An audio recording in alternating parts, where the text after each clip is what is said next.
Nous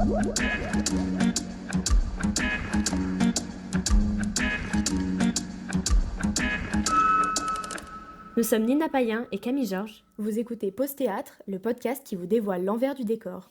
Bonjour à toutes et à tous, c'est Camille. Et Nina. Et aujourd'hui, nous retrouvons un comédien et un auteur. Gaspard. Et Quentin, Martin Laprade. Enchantés, voilà, vous êtes tous les deux frères. Et vous avez monté, écrit, joué une pièce qui s'appelle Puisque tu pars, avec dedans Bruno Bayeux et Gaspard Martin Laprade. Vous jouez au Théâtre de l'Essaillant jusqu'au 27 septembre. Exactement. Est-ce que vous pouvez tout d'abord nous parler de la pièce ? Bien sûr. Alors, pour résumer globalement, c'est l'histoire de Gaspard, donc un lycéen misanthrope de 17 ans, qui, dégoûté par sa génération, décide de tout plaquer, fuguer de chez lui, pour voir la dernière idole qui lui reste, qui incarne des idéaux auxquels il s'accroche encore, qui est Jean-Jacques Goldman. Et sauf que dans son élan d'aventure, il est intercepté par son oncle Bruno, qui est un musicien raté, un peu grand enfant, qui s'embarque malgré Gaspard dans l'aventure, et donc c'est les péripéties des deux sur le chemin, comment ils vont se découvrir en parlant de musique, de philosophie, de sujets à la confluence de l'adolescence et de l'âge adulte, de la crise de la quarantaine. Les noms des personnages, c'est Bruno et Gaspard, le nom des acteurs. Est-ce que tu as écrit cette pièce en pensant à ton frère, en pensant à Bruno, ou pas du tout ? Alors en fait, pour tout vous dire, ça part quand même d'une commande de ma part. En fait, avec Bruno, on est parrain et filleul de théâtre. Alors ça veut un peu plus rien dire maintenant, mais voilà, c'est pour le nom. Il m'accompagne dans mes premiers pas de comédien et je le suis dans les siens. Et on s'était dit, on a envie de faire Avignon tous les deux, d'avoir un spectacle tous les deux. Et mon frère qui veut faire ce métier, écrire de la fiction, ça tombe bien qu'on l'ait sous la main. Donc je lui ai dit, écoute, je te commande une pièce pour Bruno et moi et ta carte blanche. Et sachant que évidemment, je connais bien mon frère et je commence à connaître bien Bruno aussi parce qu'on l'a souvent vu. Je connais leur alchimie, je sais ce qu'ils aiment jouer, ce qu'ils savent jouer, mais aussi ce qu'ils auraient aimé jouer, ce dans quoi on les voit pas forcément, notamment Bruno, plus des rôles un peu dramatiques et tout, alors que souvent c'est le comic relief dans tout ce qu'il fait. Donc voilà, à partir de ça, oui, j'ai pensé à eux évidemment, et les rôles sont taillés pour eux, pour faire... Alors beaucoup de gens nous disent en fait c'est pas vraiment de la fiction, c'est clairement basé sur eux, ce qui est assez vrai, mais oui, ça a été vraiment fait sur mesure pour les deux, et leur nom reflète ça parce que je les utilisais juste pour meubler au départ en me disant je trouverais des noms après, et au final ça s'est bien aligné. Surtout j'avais l'idée de l'onomastique sur la signification du prénom Gaspard, celui qui vient voir, et Bruno qui veut pas dire grand chose de l'autre côté, mais voilà, garder les prénoms des deux acteurs était assez signifiant au final. Et du coup pour toi Gaspard, est-ce que tu t'identifies vraiment à ton personnage ? Est-ce qu'il se rapproche beaucoup de toi ? Non, alors dans la manière de parler, parfois oui, parce que je sais qu'avec Quentin, on a des manies de langage, et donc là je me reconnais là-dedans. Mais je dirais pas que je suis antisocial, dépressif et chiant. Et Monsieur je sais tout. Et un petit con, voilà. Oh, il y a des trucs quand même. Alors après, il y a certaines choses où je reconnais mon frère, même s'il va dire... Non, t'as raison. Même si... Ouais, bon, voilà. Parfois, j'ai l'impression de dire des choses qu'il pourrait penser, oui. Moi, ce qui m'a frappé dans cette pièce, c'est que... du coup, moi, je savais pas du tout que vous étiez parrain filleul de théâtre, mais c'est qu'on voit une belle complicité, et que je trouve que c'est rare de voir, dans les spectacles d'aujourd'hui, un duo avec un jeune et un plus âgé. Je vais pas dire qu'il est vieux, Bruno Bayeux, mais... Non, parce qu'il écoute ce podcast. Ouais, exactement, il est très jeune. Il va jamais revenir, c'est sûr. Mais... Non. Mais arrêtez, il a seulement 27 ans, ça va. Mais c'est rare, un tel écart d'âge. Mais c'est vrai qu'on voit une belle complicité, et c'est vrai que... Enfin, ouais, ça m'étonne pas que tu sois inspiré des deux, quoi. Oui, clairement, et surtout que pour les avoir vus beaucoup interagir, c'est quelque chose que j'ai beaucoup forcé le trait dans la pièce là-dessus, mais Gaspard est, je trouve, assez mature pour son âge et s'intéresse à des choses quand il peut avoir des conversations d'adultes avec des adultes. Et Bruno reste très jeune dans sa tête, et moi j'ai toujours été plus ou moins incapable de dire quel âge il avait, principalement parce qu'il ne nous le dit pas. Mais 27, on sait. Voilà, 27. Maintenant, vous savez. Mais très proche de la jeunesse, toujours très énergique, enfin, pas du tout à faire quoique parfois il peut faire un petit peu le vieux pour rigoler, mais bon, un genre de paradoxe dans leur dynamique d'âge, ce qui fait qu'ils se retrouvent sur un terrain commun un petit peu, qui a beaucoup d'affection, Et que, ouais, il y a une relation un peu d'amis, un peu de grand frère aussi, je pense qu'il a avec Bruno, ce genre de choses. Donc ouais, ça joue pas mal, et l'écart d'âge, effectivement, il y a un truc assez intéressant, je pense, à exploiter pour les deux quand ils jouent. Et est-ce que toi, quand tu as écrit le texte, tu avais une mise en scène déjà en tête? Est-ce que tu avais des images que tu voulais? Parce que du coup, c'est Joseph Laurent qui est à la mise en scène, donc quelqu'un d'autre. Le spectacle en lui-même, quand tu l'as vu du coup avec la mise en scène, est-ce que tu as kiffé? Est-ce qu'il y a des choses que tu aurais aimé voir autrement? C'est vrai que c'était un petit peu spécial parce que j'étais pas du tout présent pendant le processus de mise en scène. En fait, j'ai vraiment donné le texte. J'étais à Berlin moi, quand ils ont commencé les répétitions, donc j'ai rien vu des idées qu'ils proposaient. Et surtout que je me suis pas mis de contraintes en me disant alors ça, est-ce que ça va être trop compliqué? Enfin, évidemment, j'ai pensé il faut pas que je mette un avion qui décolle, j'en sais rien, mais je me suis dit bon, faut que ce soit faisable avec des petits moyens, mais je l'ai fait quand même traverser plein de villes, des moyens de transport, des trucs comme ça, sans trop m'être posé la question comment ça va rendre sur scène. Évidemment que j'y pensais, j'avais des idées moi-même, mais je les ai pas forcément imposées dans le texte, en tout cas à travers le texte. Et j'ai été assez surpris, et heureusement surpris, par les idées qui étaient venues, comment ils utilisaient les deux chaises pour faire une variété de décors sans que les deux sièges restent côte à côte tout du long. Ça, il faut venir voir la pièce pour voir ce que ça donne. Oui, quand on a reçu le texte, c'était un peu le défi, on va dire, parce que c'est clairement un road trip. Oui, je pense beaucoup en termes de cinéma, parce que j'aimerais être scénariste pour le cinéma, pour la caméra, donc oui, je me suis pas mis beaucoup de limites de ce côté-là, et j'avais des images, mais plus cinématographiques peut-être que théâtrales. Et on s'est dit, le road trip au théâtre, ça peut très vite être soit mal fait, soit kitsch, soit pas dynamique.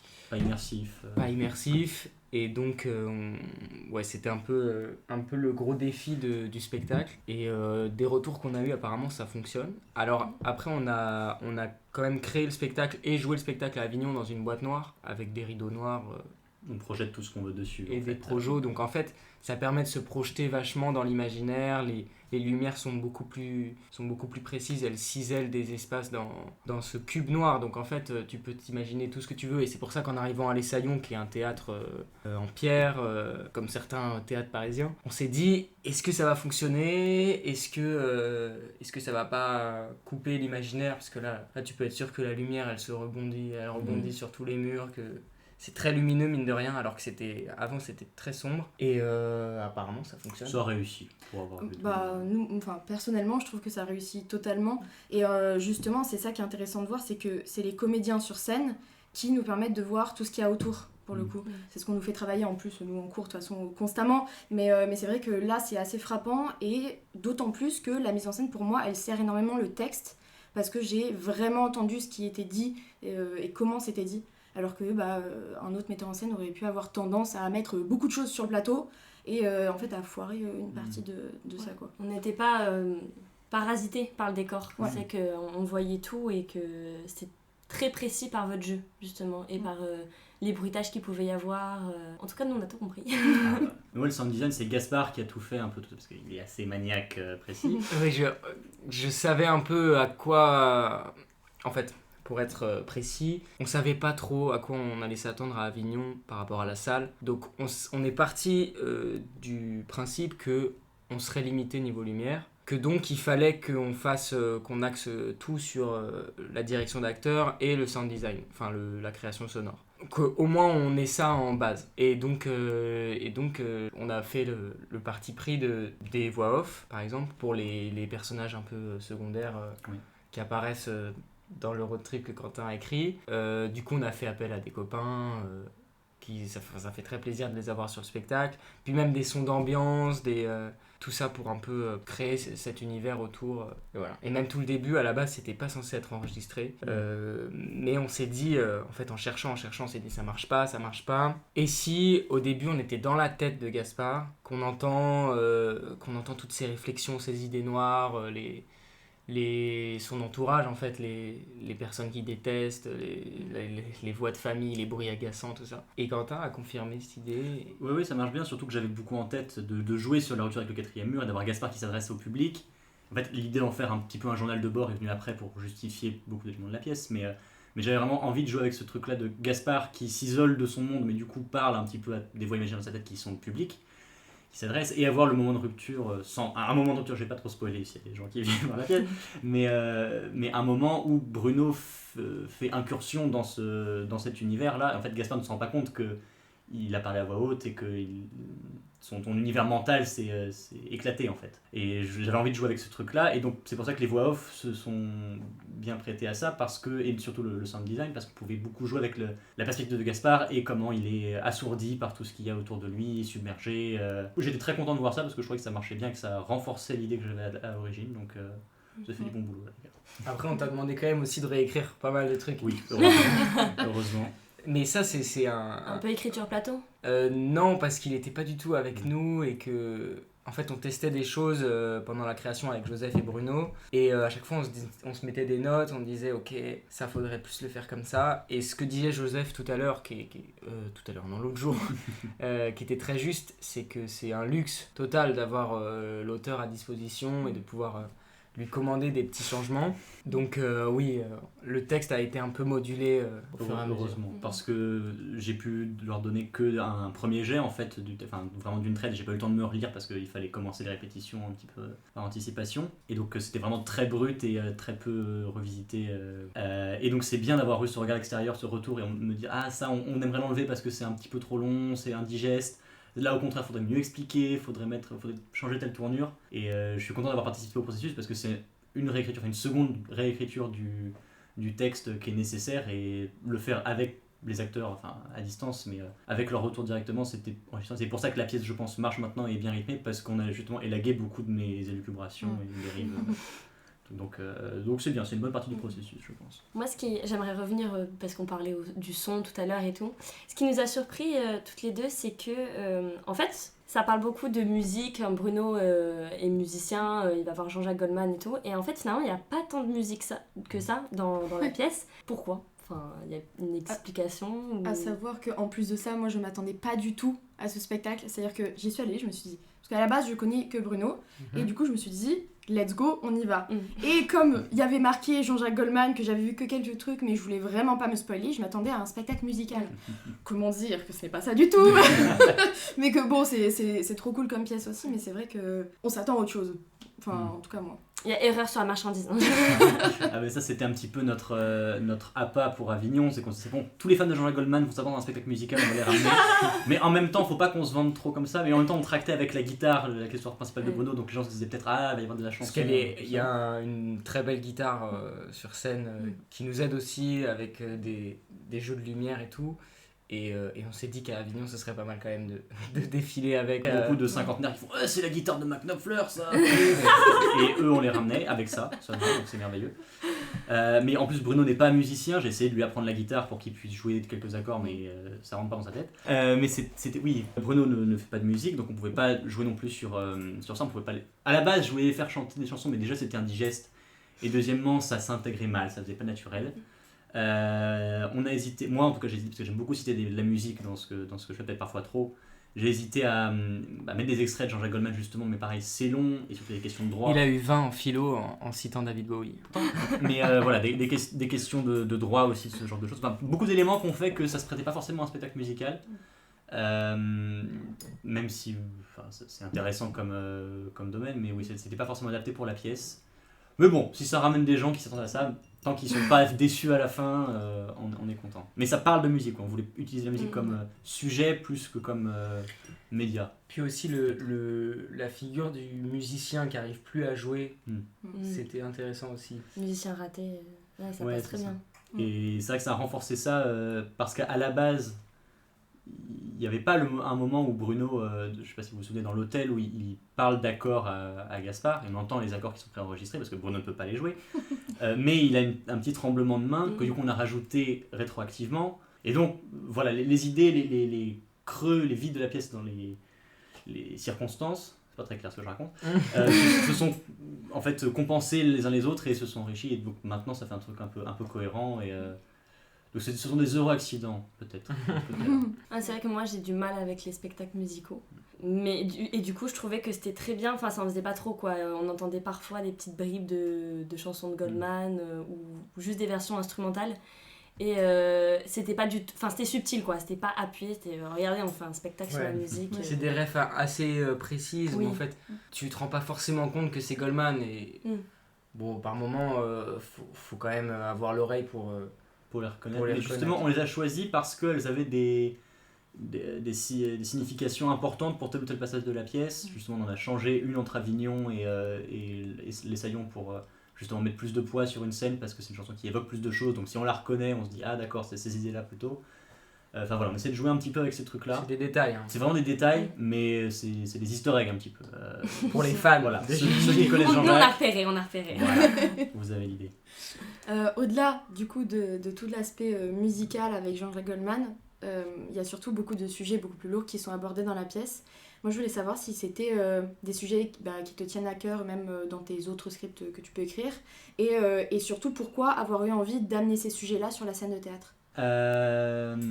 Je sais pas si c'est forcément... Oui, ça, je suis tout seul là. Non, mais même toi, comment tu le vis, tu vois, en tant que comédien, Aussi, comment c'est t'arrives vrai. à amener ces sujets-là et à faire en sorte déjà que ça soit crédible, mais surtout que faut le faire, quoi, et défendre le spectacle. Faut y croire Faut y croire pour jouer, quoi. Je rebondirai sur ce que tu diras. Non, je me suis dit que beaucoup des sujets abordés... Bon, déjà, j'aime bien la philosophie en général, et je me dis qu'en fait, c'est des questions que beaucoup d'adolescents se posent, mais aussi des adultes, en fait, et qu'on met les grands mots de la philosophie ou les grands noms d'auteurs de philosophie sur des concepts qui parlent à n'importe quel adolescent. Et moi, je me souviens au lycée, j'aimais bien la philo parce que ça parlait de questions existentielles qu'on se pose tous. Qu'est-ce que c'est le temps? Qu'est-ce que c'est la vie? Qu'est-ce que c'est les actes? La justice, les relations aux autres? Enfin voilà, donc je trouvais ça vachement intéressant. Et que c'est des questions qu'on se pose à l'adolescence et aussi à l'âge adulte, donc c'est bien pour le parcours croisé des deux personnages. Après, pour tout ce qui est un petit peu des questions du suicide ou de la dépression, ce genre de choses, c'est des sujets avec lesquels j'ai voulu garder des pincettes quand même, parce que je me suis dit, c'est pas des trucs qui me touchent très personnellement, que j'ai pas forcément vécu, mais d'autres personnes peut-être, et bon, faut toujours être un petit peu délicat avec ça. Après, de retour qu'on ait certaines personnes qui sont effectivement assez antisociales ou ce genre de choses. Ouais, je vais en parler. C'est vrai qu'avant d'être confronté à un public, je savais pas vraiment ce que je portais en fait comme personnage, et j'ai eu des retours à Avignon qui m'ont beaucoup touché, notamment quelqu'un qui m'a dit comprendre mieux un ami qui ressemblait à mon personnage, qui était très antisocial, qui a même pas pu venir voir la pièce parce que être entouré de monde c'est déjà trop, et qui était en larmes en fait à la sortie. Et ensuite, il y a eu une pédopsychiatre qui a dit que mon personnage dépeignait très bien le mal-être adolescent. Donc, tu vois, j'étais ok, trop. Merci. Moi, j'étais refait aussi parce que je me dis, bon, à la base, ma plus grande peur c'était que Gaspard soit justement ressenti comme trop cliché par beaucoup des spectateurs. Parce que j'ai forcé le trait, je me dis, bon, je prends une base pour qu'il y ait un conflit qui pousse Gaspard à chercher autre chose. Le fait d'être en rupture totale avec sa génération, tout ce genre de choses. Un truc qui me parle parce que moi aussi j'aime beaucoup la musique un peu rétro, ce genre de choses, et les thèmes un peu fantasmés comme ça. Mais je me suis dit, bon, on pousse les potards à 12 sur ces côtés-là. Antisocial, j'aime pas les autres, j'aime plus les valeurs de ce monde, machin, je cours après. Même le côté bruit, hein, le côté agacé par Oui, oui. par le son, par tous ces trucs-là. Je me suis dit, bon, comment on rend ça plus visuel, expressif, et donner des trucs à Gaspard à jouer vraiment, plus que des mots. Mais je me suis dit, bon, c'est volontairement excessif, on en fait un personnage caricatural presque, mais apparemment ça trouvait de la justesse chez les gens, et donc ça fait vraiment plaisir. Mais il n'y avait pas forcément de volonté ou d'engagement de porter ces thèmes-là au théâtre, parce que je pense que beaucoup de pièces en parlent. À Avignon, on avait beaucoup de pièces qui abordent ces sujets de suicide ou de l'adolescence ou de la dépression. On voulait tout pas ça. que ce soit trop lourd non plus. Pas que ce soit trop lourd, parce qu'il y a Bruno, donc on peut pas être trop lourd. ça relève, C'est impossible. toujours, ça allège. Je me suis dit, il y a des gens plus adaptés que nous pour en parler peut-être mieux et plus profondément. On l'effleure parce que ce sont des sujets intéressants et réalistes, et ça parle à des gens. Mais il n'y avait pas de vocation de vraiment creuser dedans et en faire un... Mais visiblement, ça aide les gens qui sont touchés par ce genre de choses, ou dont l'entourage est touché par ce genre de choses. Cette personne qui m'a dit mieux comprendre un proche à elle, Oui, c'est ça. c'est le meilleur compliment en fait. Ouais, mais moi c'est ça que je trouve réussi, surtout dans le texte, dans le spectacle, c'est que c'est pas lourd pour nous, surtout parce que nous, j'avoue, on n'est pas du tout dans... On n'a pas ces problèmes-là, dans l'entourage, je sais pas toi, moi un peu, mais c'est vrai que ça nous donne pas cette impression qu'on a avec des téléfilms, des autres trucs comme ça, où c'est lourd, où tu te dis, en fait le personnage je peux pas le saquer. Et là c'est pas ça, là effectivement on comprend mieux, on voit les rouages, ce qu'il y a derrière la tête et comment il réfléchit. Et ouais, c'est pas, on n'a pas envie de partir de la salle. de la salle tout simplement. Et c'est ça qui marche, c'est d'arriver à jouer avec le sujet, la musique, etc. et le road trip. Et en même temps, justement, d'aborder ces sujets-là. En fait, ça nous permet, surtout à moi aussi, de sortir et de réfléchir sur ces sujets-là et sur comment être même plus tolérant avec les gens qui traversent ces épreuves dans la vie, quoi. Mais c'est vrai que vous répandez pas sur les genoux du spectateur, dans les émotions des personnages. Et justement, peut-être je spoil, mais notamment il y a une confrontation vraiment entre Bruno et toi, qui fait que c'est pas tourné vers nous les émotions, c'est tourné vers les personnages. Et du coup, ça nous atteint pas plus que de raison. Je sais pas si j'arrive bien à m'exprimer, mais... Si, moi je vois bien l'idée, ça fait très plaisir franchement d'entendre ça, parce que perso j'allais un peu à tâtons avec tout ça. Oui. Mais... j'avais jamais de retour de spectateur sur quoi que ce soit de ce que j'avais écrit avant, donc je me suis dit bon, faut vraiment faire gaffe comment ils vont réagir. Et franchement entendre des trucs pareils, c'est vraiment un super compliment, quoi. Merci beaucoup. Pas de rien. Ouais, même si les personnages peuvent être un peu clichés parfois, c'est pas... on a trop aimé en fait, juste. Sinon vous seriez pas là. C'est vrai que moi j'ai pas eu le texte sous les yeux, mais je me demande si Bruno tu l'as. Après, j'avoue le temps d'aller chercher c'est un peu compliqué, mais Bruno a beaucoup de lignes qui deviennent comiques. Est-ce que toi tu t'es dit ça serait un personnage qui essaye de relever, parce qu'il y a surtout un passage, c'est au tout début du spectacle où justement toi t'arrives et il y a justement tous ces sujets-là qui arrivent et oui, je peux pas supporter les gens, nanana. Et Bruno, il arrive à ressortir de ce passage du texte où on est en mode ça fait beaucoup. Et il dit juste une ligne, mais ça devient pas... ça vient, pour le spectateur ressenti, en tout cas, moi je l'ai pas ressenti en mode on te met ça juste pour te sortir, tu vois. Comme un cheveu sur la soupe, quoi. Ouais, est-ce que dans le texte c'est écrit comme ça? Est-ce que t'as voulu que ça soit ressenti dans ce sens-là? Alors c'est intéressant comme question. C'est drôle parce que surtout, je crois que je vois du coup c'est la première scène, grosso modo, juste avant le départ, qui est la scène que je déteste le plus dans la pièce, parce que en fait, j'ai mis plus d'un mois à l'écrire, j'ai bloqué dessus pendant tout l'été en me disant non c'est pas bien, j'aime pas, parce que justement c'était très lourd, c'était assez indigeste au départ avec les monologues qui s'enchaînent, tout ça. Et arrivé en septembre, Gaspard m'a mis un peu un flingue sur la tempe en me disant bon maintenant il faut qu'on ait un texte, donc tu te dépêches s'il te plaît. Donc bon, j'ai fini le texte en quelques semaines. Sur le reste c'était beaucoup plus naturel, mais du coup j'aime pas beaucoup cette scène parce qu'il y a beaucoup d'exposition, c'est assez poussif. Justement je me suis dit, à chaque fois que je la vois, Gaspard apparaît comme justement très très sombre et émo un peu et agaçant, et je me suis dit bon déjà c'est pas cool pour les spectateurs. Et derrière il y a Bruno qui renverse la vapeur complètement, alors évidemment c'est un peu volontaire, qui brise ce truc là, mais qui est dans le cliché absolu de l'oncle lourd qui est bourré, qui fait des blagues pas drôles, qui essaie de faire le Jones, qui est-ce que t'as pécho machin. Et ça m'énerve. Moi j'adore ce début pour ça en fait. Ce début où on embarque le spectateur dans quelque chose et puis d'un coup il y a un virage totalement. Et en fait c'est que des virages, je trouve. Au début les spectateurs nous disent souvent on a peur que ça soit long, ça va être long, ça va être très agréable à jouer en fait. Et après, de savoir qu'on mène le spectateur en bateau et qu'on va les emmener à un tout autre endroit, c'est très agréable. Ouais, mais ça c'était vraiment un saut dans le vide, et c'est que après les représentations les gens nous ont dit que c'était bien, qu'on était contents. Mais sur cette idée un peu de balance entre le comique et le dramatique avec Bruno, je savais qu'il est extrêmement doué pour le comique et qu'il peut égayer n'importe quelle situation. Donc évidemment qu'il y a beaucoup de lignes où j'ai écrit ça en me disant bon c'est un tremplin parfait parce que je sais quelle vanne il va faire là-dessus et tout. Il improvise aussi beaucoup, donc il a assaisonné de beaucoup de petites répliques. De ce point de vue-là, nous on a fait un peu d'écriture de plateau entre guillemets en création, parce que avec Bruno on aime bien improviser un peu, enfin lui surtout. Et du coup c'est là qu'on trouve des vannes qui n'étaient pas forcément dans le texte de base. Qui m'ont fait réexaminer après, parce que j'aurais dit bon calmez-vous un petit peu parfois.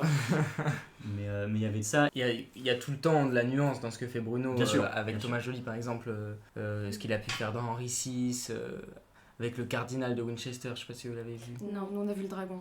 Oui.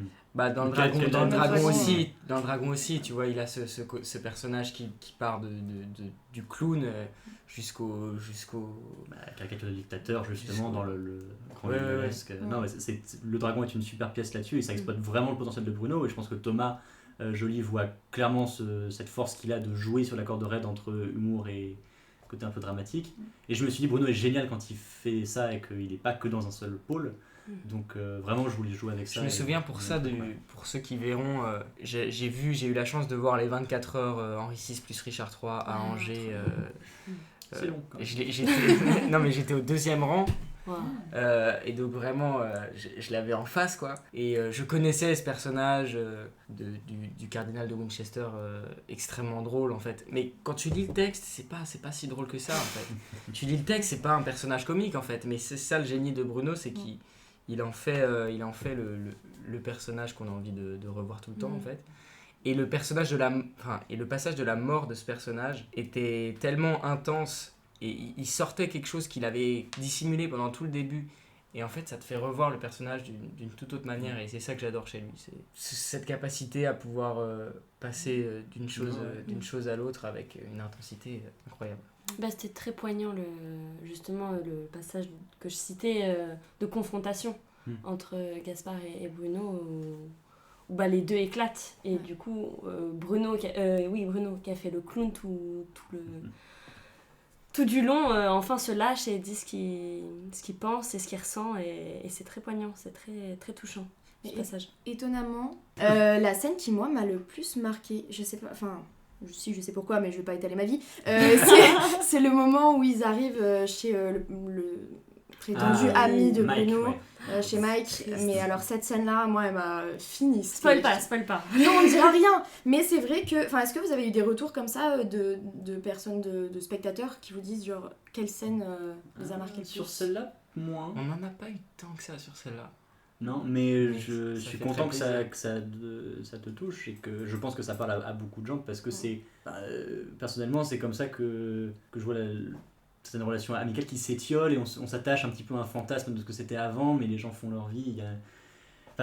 C'est pas très hyper deep. Ça là. devient très Attention. Hein. Non, mais je sais pas, je me suis dit, à la base c'était un petit peu une situation comique dont on avait discuté tous les deux en se disant dans quelle situation un peu débile on pourrait les mettre pour que ce soit rigolo. C'est pas rigolo du tout au final.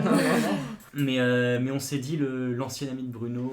Moi je trouve que c'est une des scènes les mieux écrites. Ah ouais, à ce point-là. En fait c'est très simple. Oui. C'est très simple, moi je joue rien. C'est très simple. Je suis dans le fond, j'écoute. Mais en fait, c'est la décomposition du personnage et qui en même temps veut garder la face et qui en même temps veut faire je trouve ça bien. Ouais, c'est aussi la visualisation, je pense, pour moi, de la solitude de Bruno. Elle se concrétise vraiment pour moi à ce moment-là où il est en mode et il se fait fermer la porte au nez. On ne devrait pas dire plus.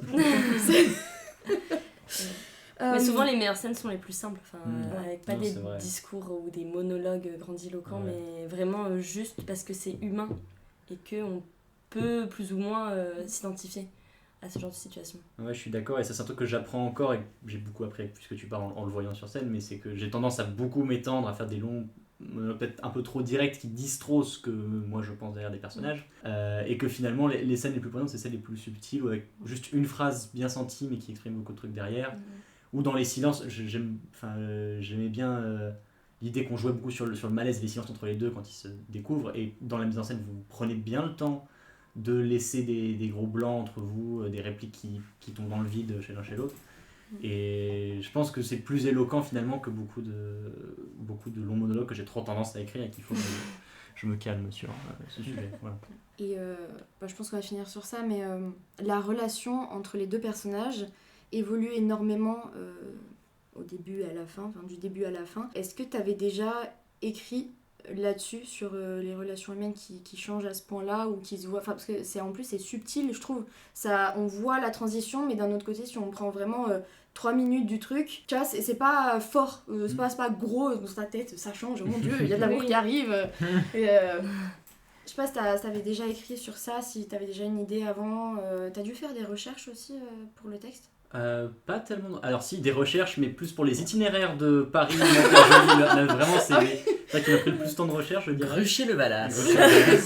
Et voir si c'était cohérent sur les horaires, pas du tout, bien sûr, mais voilà. Ouais, dans le texte de base, il y avait beaucoup plus de précision sur le plan de psychopathe de Gaspard. Parce qu'on a un peu élagué. C'était pas très drôle. Mais bref, non, pas tellement de recherche. Écrire sur les relations un peu comme ça qui s'étoffent.